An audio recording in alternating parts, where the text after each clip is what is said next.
Tractor গ্যারেজে বিধ্বংসী আগুন লেগে যাওয়ার ঘটনায় ব্যাপক চাঞ্চল্য এলাকায়। পশ্চিম মেদিনীপুর জেলার চন্দ্রকোনা রোডের ডুমুরগেড়িয়া এলাকাতে বুধবার 11টা নাগাদ এই আগুন লাগার ঘটনা সামনে আসে। স্থানীয় সূত্রে জানা যায়, একটি ট্রাক্টরের গ্যারেজ ছিল। সেই গ্যারেজে আগুন লেগে যাওয়ার কারণ এখনও স্পষ্ট নয়, তবে 3টি ট্রাক্টর আগুনে পুড়ে যায় এবং সম্পূর্ণ শোরুমটি আগুন লেগে যায়। ঘটনাস্থলে গড়বেতা থানা পুলিশ, গড়বেতা 3 নম্বর ব্লকের বিডিও, দমকলের একটি ইঞ্জিন দীর্ঘ 2 ঘন্টা পর আগুন নিয়ন্ত্রণে আসে। আগুন লাগার কারণ এবং ক্ষয়ক্ষতির পরিমাণ এখনো জানা যায়নি।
কি করবো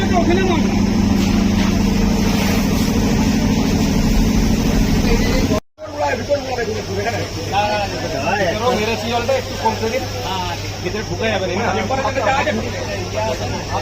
এগুলো হাত দিয়ে এগুলো একসাথে দিয়ে দেবে হাত দিয়ে দেখুন না, বুঝতে পারবেন